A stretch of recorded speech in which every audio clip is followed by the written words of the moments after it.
I remember, मुझे याद है।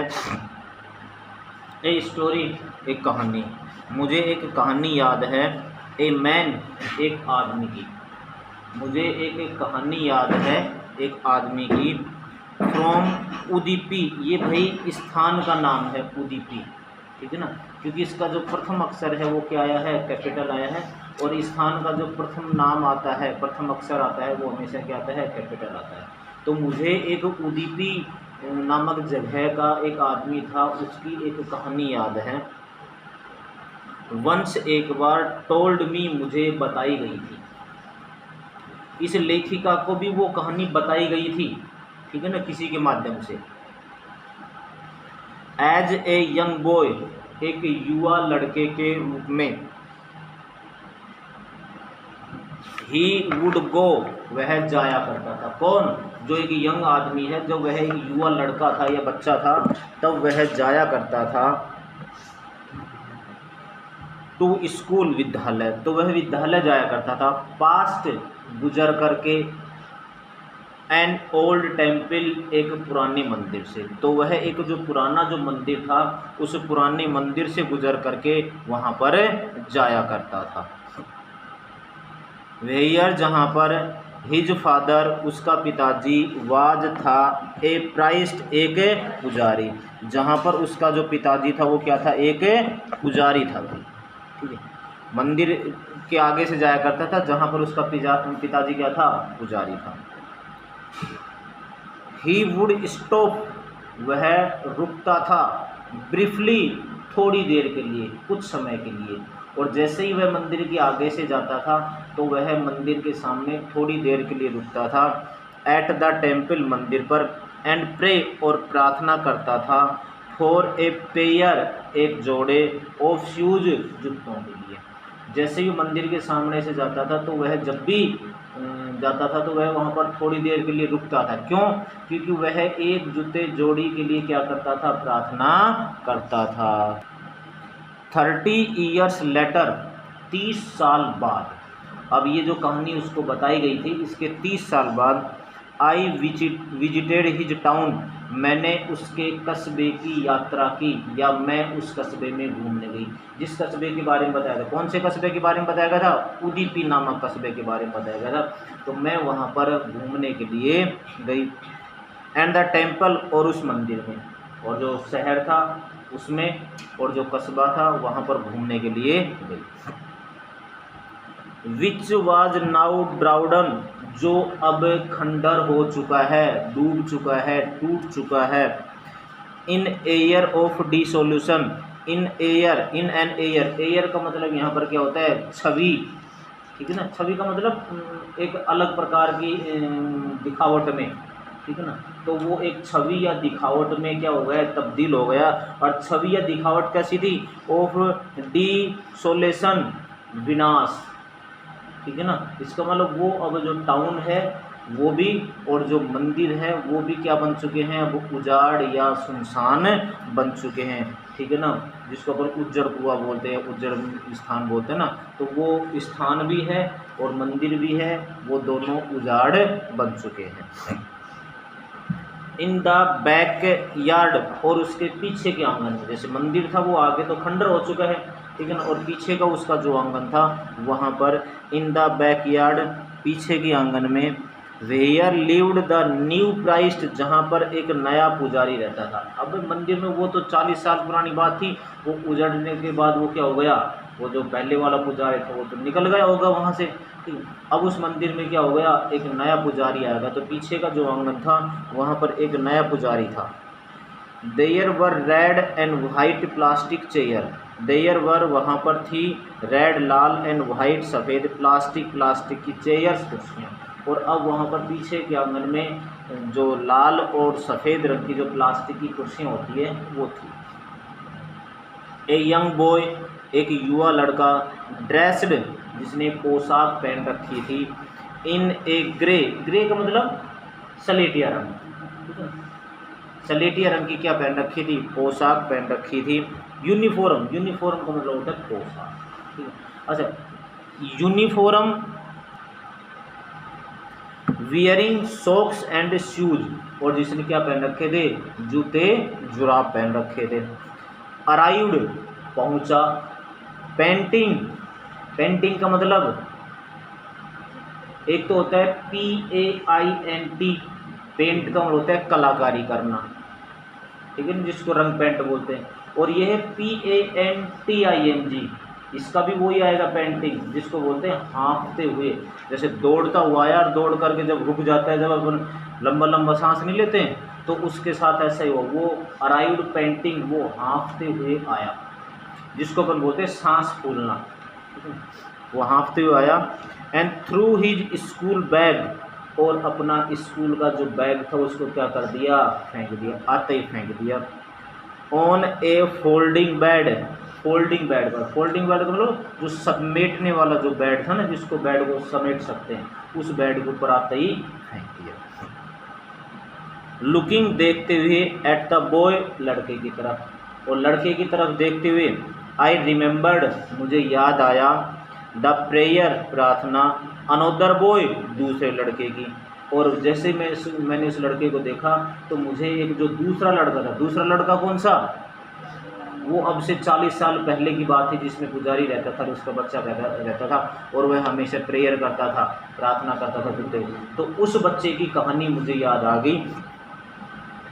Boy, I remember the prayer, मुझे वो प्रार्थना याद आ गई। अनोदर बॉय, दूसरे लड़के की, हैड मेड, जो की थी, टू द गॉडेस, गॉडेस का मतलब देवी के सामने, जो देवी के सामने प्रार्थना की थी। वैन ही हैड फाइनली, और जब अंत में उसने गॉड प्राप्त कर लिया था, ए पेयर ऑफ शूज, एक जोड़ी जूते। और जैसे देखो प्रेयर करते करते करते करते एक दिन हो सकता है जो देवी थी या भगवान था, उसने उसकी क्या सुन ली, प्रार्थना सुन ली, और अंत में उसे क्या मिल गया, एक जोड़ी जूता मिल गया। और फिर उसने क्या कहा, जैसे उसे एक जोड़ी जूता मिला दो, let me never lose them, मैं इसको कभी नहीं खोऊंगा। यहाँ पर भाई द गॉडेस, देवी ने, हैड ग्रांटेड, स्वीकार कर ली थी, हिज प्रेयर, उसकी प्रार्थना। और अंत में जो देवी थी उसने उसकी प्रार्थना क्या कर ली थी, स्वीकार कर ली थी। यंग बॉयज, युवा लड़के, like the son of the Christ, वो जो पुजारी था उसके पुत्र की तरह। यंग बॉयज, युवा लड़के, लाइक की तरह, द सन, पुत्र, ऑफ द क्राइस्ट, पुजारी के, जो पुजारी था उसके पुत्र की तरह जो युवा लड़के थे वो नाउ, अब, व्योर, पहनते थे, शूज, जूते। यानी कि धीरे धीरे वो भी क्या करने लगे, देवी के सामने जा कर के प्रार्थना करने लगे, और देवी ने उनकी भी क्या कर ली, सुन ली। तो इस तरीके से जो पुजारी का जो पुत्र था उसकी तरह जो युवा जो बच्चे थे उसके साथ रहने वाले, उनको भी क्या मिल गए, आखिरकार जूते मिल गए, यानी वो भी जूते पहनने लग गए। बट मैनी अदर्स, लेकिन बहुत सारे दूसरे, बट लेकिन मैनी बहुत सारे, अदर्स दूसरे, like the rag pickers, rag pickers का मतलब होता है कूड़ा करकट उठाने वाले, लेकिन जो कूड़ा करकट उठाने वाले इसकी तरह ही दूसरे बच्चे, इन माई नेबरहुड, मेरे पड़ोस में, रिमेन, रह गए, शूजलेस, बगैर जूतों के, बिना जूतों के। यानी कि वो क्या करते रहे, अपना काम करते रहे, ठीक है, उन्होंने कभी प्रेयर की नहीं जा कर के। तो इस तरीके के जो बहुत सारे जो लड़के थे जो रैग पिकर थे, यानी कि कूड़ा करकट उठाते थे, वो बगैर जूतों के रह गए, यानी कि उनको जूते नहीं मिले। इसमें भाई एक प्रश्न बनेगा, ठीक है ना। और अब तुम्हें समझ में आ जाएगा ये जो मैंने शुरुआत में बताया था कि बांग्लादेश से आए थे, क्यों आए थे, कब आए थे, आकर के कहाँ बसे, ठीक है ना, इनके साथ क्या हुआ, ठीक है ना। तो ये सारा का सारा इस पैराग्राफ में बता देगा। माई एक्विटेंस, एक्विटेंस का मतलब परिचय, जान पहचान जिसको बोलते हैं। माई एक्विटेंस, मेरा परिचय, विद द बेयर फुट, नंगे पैर वाले, रैग पिकर्स, कूड़ा करकट उठाने वाले। लेखिका है वो बता रही है कि मेरा जो परिचय था, वो जो कूड़ा करकट उठाने वाले जो नंगे जो लड़के थे, वो लैड्स ले जाता है, मी, मुझे, टू सीमापुरी, सीमापुरी। इसका मतलब जैसे ही या जब भी मैं कभी कूड़ा करकट उठाने वाले जो नंगे पैर वाले जो लड़के थे उनको मैं देखती थी तो तुरंत मेरा ध्यान कहाँ चला जाता था, सीमापुरी चला जाता था। ये सीमापुरी क्या है भाई, जगह का नाम है, ठीक है ना। और ये एक स्पेशली ऐसी जगह है जहाँ पर पूर्णतः क्या रहते हैं, रैग पीकर्स ही रहते हैं। ए प्लेस, एक स्थान, ऑन द पेरीफेरी, पेरीफेरी का मतलब बाहरी आवरण या बाहरी हिस्सा, जो एक बाहर का हिस्सा था ऑफ दिल्ली, दिल्ली का। और पहले ये जो सीमापुरी थी ये दिल्ली के क्या था, बाहर का हिस्सा था। यट माइल्स या मील्स अवे फ्रॉम इट, और फिर भी इससे मीलों दूरी था, दूर था। ये जो सीमापुरी था ये दिल्ली का बाहर का हिस्सा था और फिर भी यह दिल्ली से कई मीलों दूर था। मेटाफोरिकली, लाक्षणिक रूप से, यानी कि इनका जो लक्षण था वो विशेष दिखाई देता था कि हाँ अब भाई सीमापुरी इलाका स्टार्ट हो गया, बीच में फिर वो खाली गैप होता था और फिर दिल्ली का इलाका हो जाता था। तो लाक्षणिक रूप से अपन क्या करते थे, इनको पहचान जाते थे। और आज अपन जब जाते हैं दिल्ली वगैरह में तो अपने को बिल्कुल पहचानने में नहीं आता कि कब तो सीमापुरी आ गई, कब दिल्ली शुरू हो गई। क्यों, सारा एरिया क्या हो गया, बिल्कुल कवर हो गया। दोज, वे लोग, हु, जो, लिव रहते हैं, हेयर, यहाँ पर, कहाँ पर, सीमापुरी में। जो लोग सीमापुरी में रहते हैं, आर स्क्वेटर्स, स्क्वेटर्स का मतलब गैर कानूनी रूप से बसे हुए हैं। स्क्वेटर्स का मतलब ऐसे बिखरे हुए, यहाँ पर आएगा गैर कानूनी रूप से बिखरे हुए। इसका मतलब उनकी जो बस्ती है, उनका जो स्थान है वो कानूनी रूप से उनको मान्यता नहीं मिली हुई है, तो वो गैर कानूनी रूप से क्या है, बसा हुआ है। कोई किधर बस गया, कोई किधर बसेगा, कोई किधर बसेगा, तो अपनी मन मर्जी से बसे हुए हैं।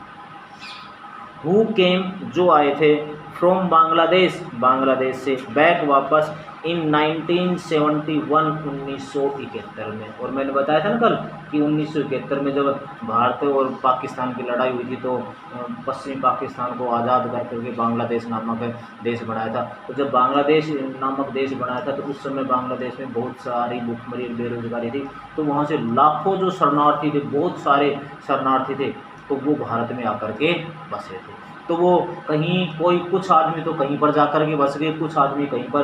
तो इसमें से जो मेन जो जत्था था या बहुत सारे जो आदमी थे, बहुत बड़ी तादाद में आदमी थे, वो यहाँ पर दिल्ली के पास जो सीमापुरी इलाका है वहाँ पर आकर के बस गए। साहेब्स फैमिली, साहब का परिवार, इज है, अमंग देम, उनमें से। और जो ये साहब नामक जो लड़के की यहाँ पर जिक्र चल रहा है, इनका परिवार भी उनमें से क्या है, एक है, यानी कि वो भी बांग्लादेश से आकर के यहाँ पर बसा था। सीमापुरी, सीमापुरी वाज, था, देन, तब, ए वाइल्डरनेस, वाइल्डरनेस का मतलब बीहड़, सुनसान क्षेत्र, जंगली क्षेत्र। तो उस समय 1971 में ये जो सीमापुरी नामक जो स्थान है ये क्या था, बिल्कुल सुनसान था, बीहड़ था। इट स्टिल इज, और ये अभी भी है, यानी कि बीहड़ तो अभी भी है। अब ये पता नहीं भाई पाठ लिखा गया था जब की बात है, लेकिन अब वहाँ पर सीमापुरी और दिल्ली के बीच में ऐसा बीहड़ स्थान नहीं है। पाठ को भी लिखे भी काफ़ी साल हो गए, ठीक है ना।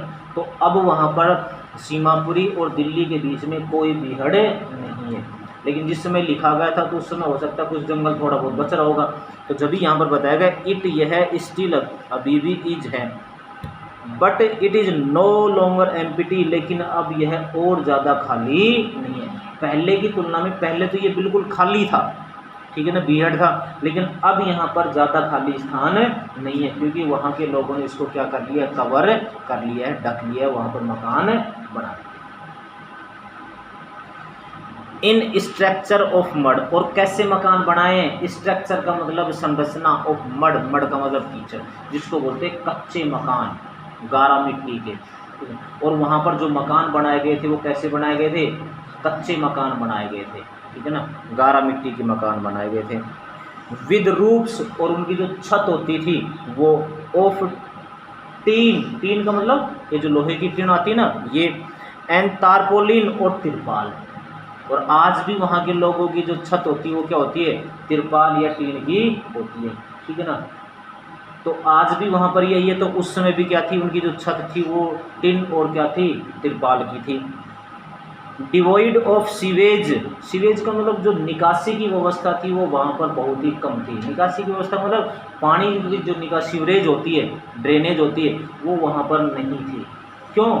क्योंकि भाई गवर्नमेंट ने उसको ऑथेंटिक रूप से तो बसा ही नहीं, वो अपनी मर्जी से बस गए। और जब ये जो शरणार्थी होते हैं, बांग्लादेशी होते हैं, या जो बाहर से आए हुए व्यक्ति होते हैं, जब ये यहाँ पर आकर के बसते हैं तो उनको जो कुछ लगता है वो अपना हथिया लेते हैं और मकान बना कर के रहने लग जाते हैं। बाद में कभी वो देखते हैं, ठीक है ना।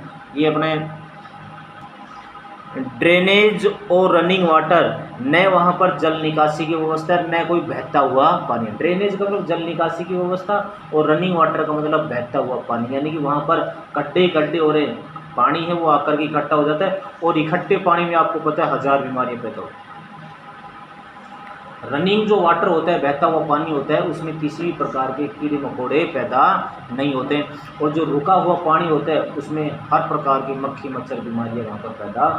तो न तो वहाँ पर क्या है, निकासी की व्यवस्था है, भरा रहता है, और न वहाँ पर रनिंग वाटर, बहता हुआ पानी। लाइव रहते हैं 10,000 रैग पिकर्स, 10,000 रैग पिकर। ये तो उस समय की बात थी 1971 में, ठीक है ना। और आज उसको 50 साल हो गए, ठीक है ना, 50-52 साल हो गए। तो अब तुम अनुमान लगाओ कि अब वहाँ की जो आबादी, अच्छा कुछ तो उनकी पॉपुलेशन बढ़ गई, कुछ उन्होंने अपने जो साथी वगैरह थे उनको इनवाइट कर लिया कि आ जाओ भाई, यहाँ पर आ जाओ, यहाँ पर सब प्रकार की मौज मस्ती है, जगह वगैरह तो है ही, अपना खाएंगे कमाएंगे बस चले, ठीक है। तो उस समय वहाँ पर 10,000 रैग पिकर्स, 10,000 रैग पिकर कूड़ा करकट उठाने वाले थे। They have lived here for more than 30 years. They have lived, वे रह चुके थे, here यहाँ पर, for more than 30 years, 30 साल से भी ज़्यादा। उसे या उनको वहाँ पर रहते हुए 30 साल से भी क्या हो गए थे, ज़्यादा हो गए थे। इसका मतलब मैंने अभी 50 साल बताया, तो इसका मतलब ये 20-22 साल पहले पाठ लिखा गया है, अभी तो 30 साल हुए भाई। तो उनको यहाँ पर रहते हुए 30 साल से भी ज़्यादा हो गए हैं। विदाउट एन आइडेंटिटी, बगैर कोई पहचान पत्र के। इनका मतलब उनका कोई पहचान पत्र भी नहीं, जैसे अपन दिखाते हैं ना, हाँ भाई क्या पहचान पत्र दिखा, तो उनका कोई पहचान पत्र भी नहीं है। विदाउट परमिट्स, बगैर अनुमति के, बट विद राशन कार्ड, लेकिन इनके पास क्या था, राशन कार्ड जरूर था। बगैर अनुमति के और बगैर पहचान पत्र के रहते थे, लेकिन इनके क्या था, राशन कार्ड जरूर था। राशन कार्ड बोलो जिससे अपन राशन वगैरह मिलता है। दैट गेट देयर नेम्स, जिससे उनको नाम मिल जाता था, on voter list, voter list में जो वोट डालने की लिस्ट है उससे। और राशन कार्ड इनके पास होता था, जिसके माध्यम से इनको क्या मिलता था, जो वोटर आईडी है या वोटर लिस्ट है, मतदाता सूची है, उसमें इनका क्या मिल जाता था, नाम मिल जाता था। अनेबल देम, और उनसे योग्य हो जाते थे, टू बाई ग्रेन, अनाज खरीदने के लिए। और देखो राशन कार्ड के माध्यम से वो अनाज खरीदने के लिए भी क्या हो जाते थे, योग्य हो जाते थे। इसका मतलब उस राशन कार्ड के माध्यम से इनको क्या मिल जाता था, अनाज मिल जाता था। फूड इज मोर इम्पोर्टेंट, भोजन बहुत ज़्यादा महत्वपूर्ण है। फॉर सर्वाइवल, जीवन जीने के लिए भोजन है वो जीवन जीने के लिए बहुत ज़्यादा महत्वपूर्ण है।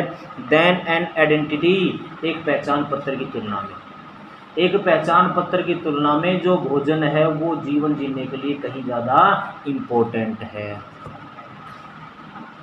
इफ़, यदि, एट द एंड, अंत में, ऑफ द डे, दिन के, यदि दिन के अंत में, वी कैन फीड, हम भोजन दे सकते हैं, आवर फैमिलीज, हमारे परिवार के सदस्यों को। यदि दिन के अंत में हम हमारे परिवार के सदस्यों को भोजन दे सकते हैं, एंड गो टू बेड, और बिस्तर पर सोने के लिए जा सकते हैं, विदाउट एन एक्किंग स्टोमक, बगैर पेट में दर्द हुए। इसका मतलब भूख से तड़पते न हुए, ठीक है ना। यदि हम आराम से सो सकते हैं जब दिन का अंत होता है, यदि उस समय हम हमारे परिवार को भोजन दे सकते हैं और आराम से बगैर पेट में दर्द हुए हम आराम से सो सकते हैं, we could rather live here, तो हम यहाँ पर रह सकते हैं, देन तुलना में, इन द फील्ड्स, उन खेतों की तुलना में हम यहाँ पर रह सकते हैं, दैट गेव अस, जो हमें देते थे, नो ग्रेन, कोई अनाज नहीं या कोई फसल नहीं।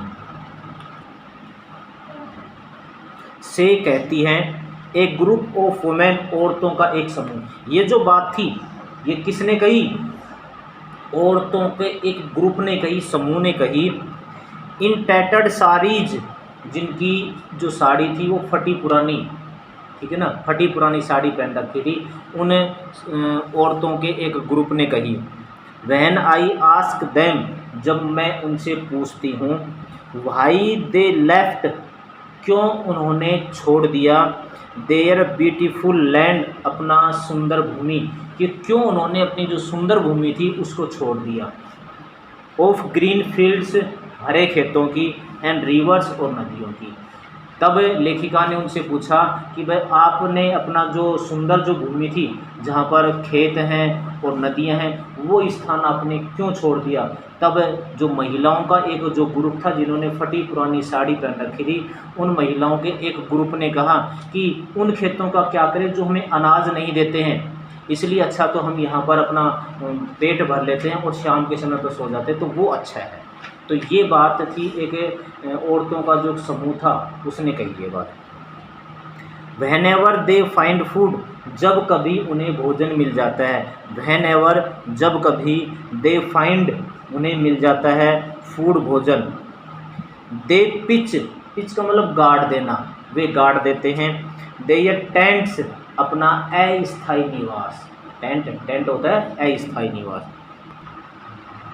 दैट, जो, बिकम, बन जाता है, ट्रांसिट होम्स, इनका अस्थायी निवास, और जहाँ कहीं इनको भोजन मिलता है वहाँ पर ये टेंट गाड़ देते हैं और वो इनका क्या बन जाता है, अस्थायी निवास बन जाता है। वहाँ पर काम की कमी हुई, ठीक है ना, अपना अस्थायी निवास पाड़ा और अगले कुछ 2, 4, 5, 7 किलोमीटर आगे चले जाते हैं, वहाँ पर फिर गाड़ देते हैं, फिर अपना काम करते हैं। ऐसे धीरे धीरे क्या करते हैं, पूरे ऑल ओवर इंडिया में क्या करते रहते हैं, ये घूमते रहते हैं।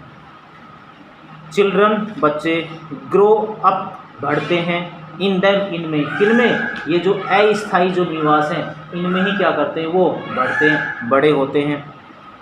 बिकमिंग पार्टनर्स, साझेदारी बन जाते हैं, इन सर्वाइवल, जीवन जीने में, यानी कि जीवन जीने का क्या बन जाते हैं, वो पार्टनर बन जाते हैं, यानी कि धीरे धीरे वो भी इनका ही काम करने लग जाते हैं। जो भी ये काम करते हैं वो बच्चे भी धीरे धीरे इनका ही काम करने लग जाते हैं।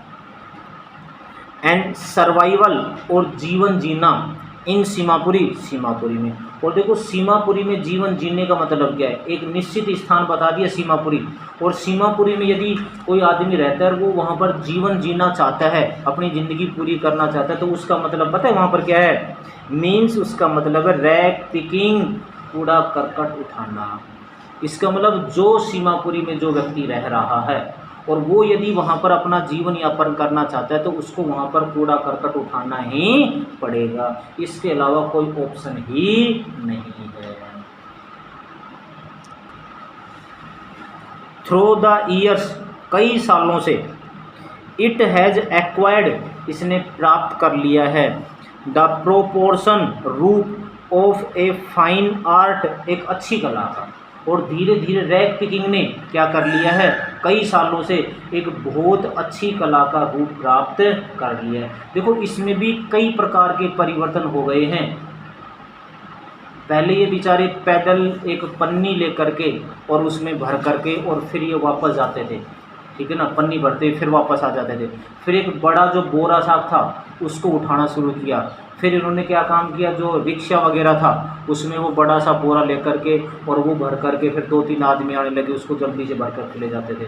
फिर इन्होंने क्या काम किया, आजकल ये जो स्कूटर मोटरसाइकिल इनको काट करके पीछे वो एक रिक्शा टाइप में कर करके वो करने लगे। तो ये धीरे धीरे क्या बदल रहा है, रूप बदल रहा है, प्रकार बदल रहा है। तो इस प्रकार से रैक पिकिंग था, कूड़ा करकट उठाना था, इन्होंने अपना क्या कर लिया है, रूप बदल लिया है।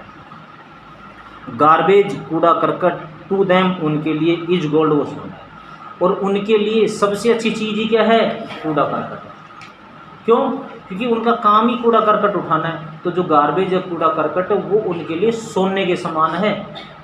और यदि वो ये काम न करें तो फिर खाएंगे क्या, ठीक है ना। तो कूड़ा करकट है अपन जिनको वेस्टेज कर करके फेंक देते हैं, ठीक है ना, वो उनके लिए बहुत कीमती चीज़ है, वो उनके लिए क्या है, बहुत कीमती चीज़ है।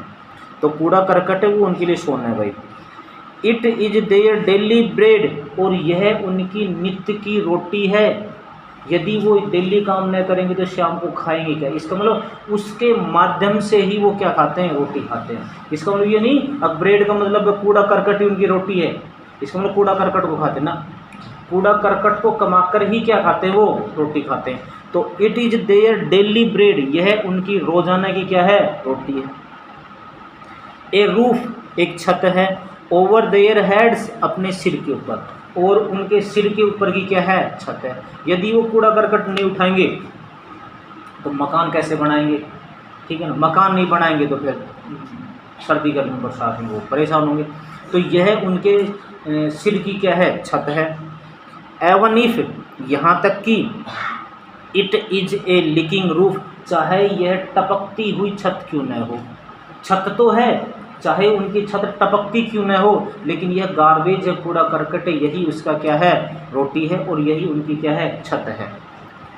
बट लेकिन फॉर ए चाइल्ड, एक बच्चे के लिए, इट इज़ एवन मोर, यह और भी कुछ है। यानी कि देखो जो बड़े बुजुर्ग लोग हैं, जो प्रौढ़ावस्था के जो आदमी हैं, उनके लिए तो यह रोटी है और उनकी छत है, लेकिन जो छोटे बच्चे हैं उनके लिए यह जो कूड़ा करकट है, ये बहुत सारी चीज़ें हैं, इसके माध्यम से वो बहुत सारी चीज़ों को यहाँ पर क्या करते हैं, कमाते हैं।